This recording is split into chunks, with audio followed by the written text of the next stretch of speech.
I fear they're going to end up in the same just like echo chamber loop of hell that's been there. It's not going to be a destination for players at all, especially now that the draft is gone. You don't have to force anybody into those spaces that, how do you lure talent when, you haven't been a place that's been particularly great for any players? Houston Dash, they finished 2024 dead last in the NWSL. Number 14 out of number 14. They finished with 20 points, 5 wins, 5 draws, 16 losses, a goal differential of -22. It was a lot going on with that team. They lost their head coach in the middle of the season. They lost their GM. Alex Singer parted ways with the clubs in July. They lost a franchise player in forward Maria Sanchez, who went to San Diego very early in that. They also lost CC Kaiser, who left to go to Gotham. They did add in some players in 2024, defenders Paige Nielsen and defender Brazilian international Tarciane, which, hello, that's what they needed. They had center mids playing in their center back position. But now, as we look at this offseason, Houston currently has 11 free agents on their rosters, players that aren't set to return next year unless something changes. They also have just parted ways with their interim head coach, Ricky Clark. And now we look at Ricky Clark, Now we look at what this Houston side can do to move forward. They did just sign free agent midfielder Delaney Sheehan through 2026 with a mutual option. But Sandra, what else? What is this Houston team missing, or why were they so bad last year? Oh boy, we don't have. I'm like, that's a loaded question, and B, we do not have enough time. I think there's this strange feeling around Houston where it's just like, we want to see this team succeed so badly. And I think you can look at certain points of their history and note that, like, there was a lot of excitement around this team coming out of that inaugural 2020 Challenge Cup win. We're like, yes, maybe this is the catalyst to kind of go ahead and propel them forward.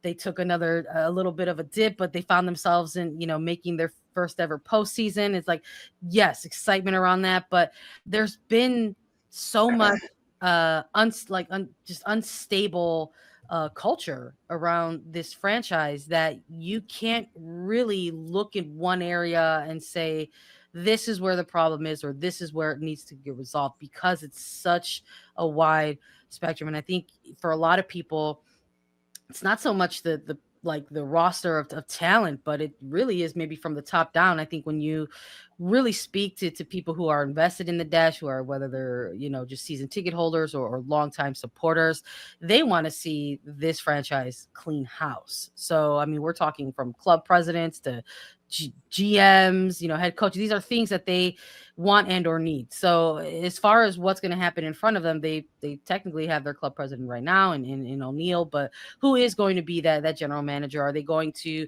operate and navigate in this offseason and then just go ahead and give that permanent GM tag to their interim GM at the moment? They recently said farewell. Thank you for your service, Ricky Clark. So now they have to go ahead and hire a head coach. But is that going to be a hire from their interim GM? So that's what's a little bit peculiar about the situation, that there's like substitute teachers constantly in these roles who have to define what it is for Houston moving forward. And I think it's a little bit backwards. If you're constantly having whether it's a carousel of coaches or at this point a carousel of executives, how are you ever able to establish whatever type of culture that you want to establish for Houston? And I think that is what has been most troubling for this franchise, is that when it came to Houston, you never really could point out or signal or define what their culture is. And you would hear it sometime from players where they would say like this thing like, oh, same old Dash,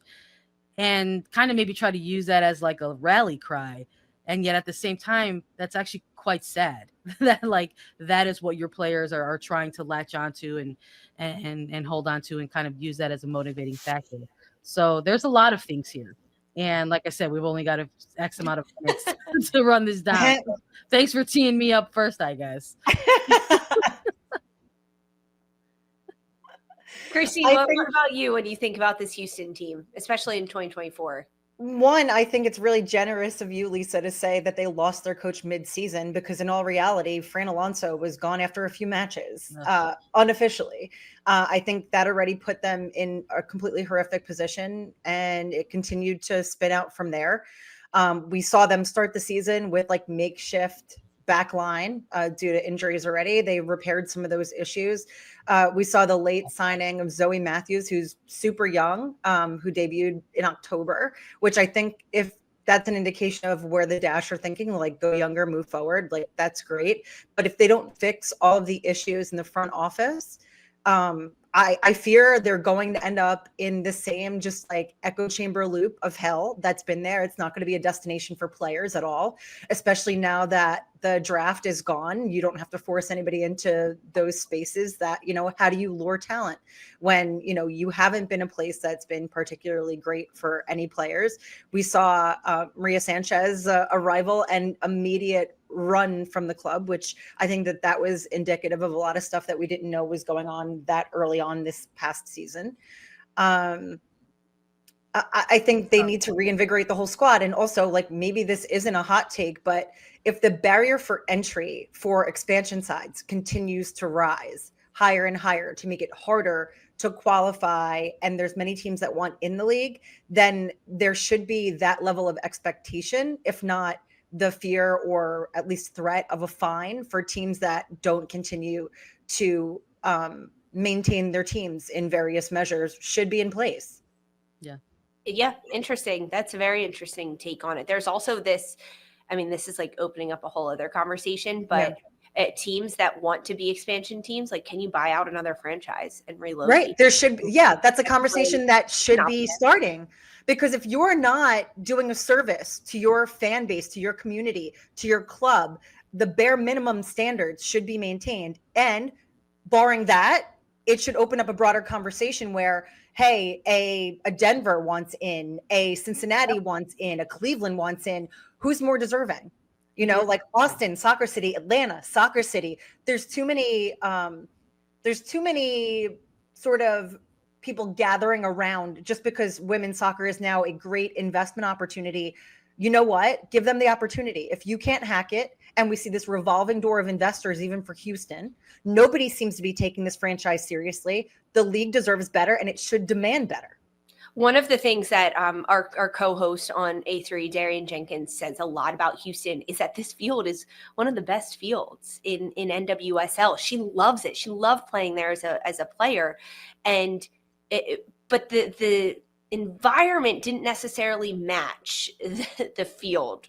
I'm literally just going to say the field because it is so good, and that's one of the issues. Even when you think about 2024 at Houston Dash, they had what felt like good pieces in place. Of course, some injuries come up.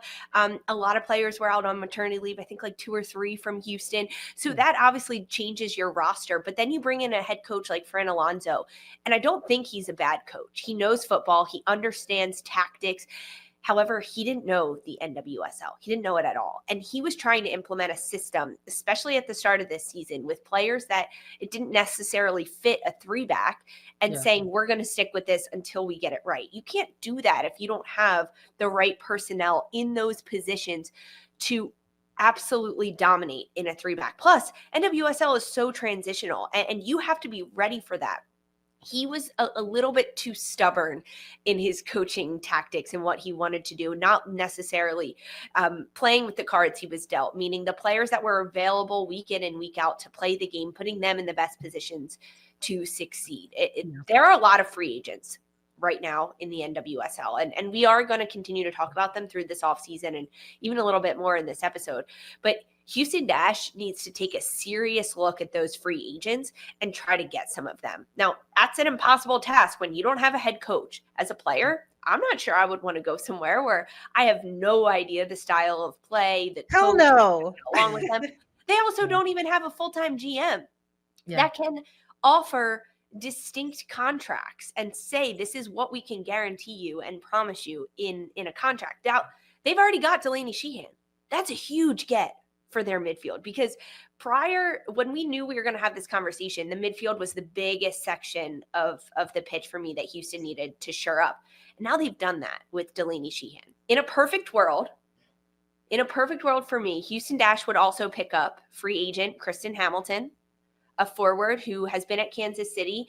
She didn't play a lot this year. She did not get a lot of time just due to the personnel around her. She's a veteran. She has a winning legacy. She understands how to play. Her, along with a Yuki Nagasato, I think they could work really well together. Plus, you've got Delaney Sheehan in the midfield. I also think a young defender in Sam Hyatt out of Gotham could shore up this Houston side. I think that's a really good shout, actually. Yeah. There's a lot of free agents out there that could work really well in Houston, especially Sam Hyatt and Delaney. They know each other from Gotham, and then they have played together. Hyatt only got a couple minutes this year, a couple games specifically in Summer Cup. It wasn't enough. But if you put her alongside Paige Nielsen, Natalie Jacobs, who I believe is a free agent at Houston, there are a lot of veteran defenders that could help Sam Hyatt along and give them a little stability. I'm glad you guys like my shouts.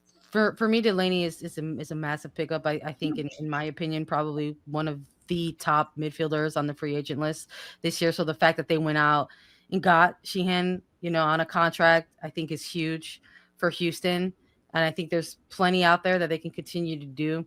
But there's a part of me here, Lise, where I'm like, I'm done with Houston and talking about putting it on the players and like which players it's going to be and which ones should they get to make things better. Because we saw a little bit of that even in this season where they went out and got Tarciani, they got Paige Nielsen. Again, good players to plug into positions that they knew they needed help in. So they're capable of doing that. They can find players with a certain level of talent to try to put things together. But for me, I think this franchise is way too far gone. What's the pull then, Sandra? Why are players like Paige Nielsen, top of her game, excellent defender, living in LA, a team that she moved across the country for? Why did she go there? Why is someone like Delaney Sheehan, who has won a championship with Gotham, why is she going to Houston? What's the pull? If Houston has nothing else going for it, it's got the ability to spend.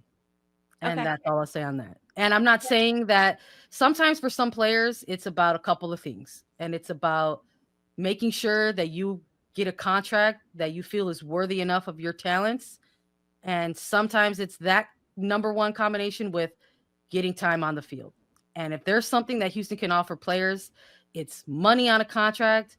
And you will probably play for us because we are at our wits' end on how to figure things out here. You're going to play because we're terrible. And so if I'm a player that's looking for a new contract with new money and I'm going to be because you can't actually guarantee minutes to any player, but semi-guaranteed that there's going to be a starting role for you on this team, yeah, sure, why not? Sign me up. We'll see how it happens. Yeah, I feel like give it a year or two and let's see how it goes. I feel like I haven't had gave it 1 year. Bye. Yeah. Bye. I feel like I haven't actually gotten the opportunity to watch the offseason, but for social clips in terms of Paige Nielsen and like events that foreshadowed terrible events that like popped out later was like her talking about like Angel City and like hoping, I hope I don't get traded. I hope. And it's like of all the places for her to end up. Yeah. It's got to be the bag. And the energy around that too was not like a happy trade. Like it seemed and that's what I'm saying. Like they're reluctant trades. You don't want to leave where you're at, but it's like, I need to take the money. And also I think that it's like the fear of like, I don't want this to go. Like, am I going to be able to sign somewhere else? I'm pretty sure that Maria Sanchez bought a house in Houston. Yes. Before she was none of it. It's got to be bad for you to buy real estate and then be like, yo, I got to be so out of here. Give me a month. That's my point. None of it matters. It doesn't matter the money and the contract that you're giving the players if they don't want to stay. Maria Sanchez said, I'll be a landlord. Figure it out. Cece Kaiser was there for 6 months. It's not going to exactly. It doesn't matter who you bring in. And now if the players don't want to stay. And now with the new CBA in place in the NWSL with guaranteed contracts, players can go there, sign a huge contract, and then say, I want to trade. I want to get out of here. And their next club has to pay that contract. They have to be paid out because it's a guaranteed contract. It doesn't matter who they bring. That's my point, Lisa. We're like, let's go to the free list. Yeah. I feel like, we're all in agreement. Change things. Who are players that can change things? It needs to be front office and everything else before we discuss players because they have so many things going wrong that no player is going to be like the savior of this side.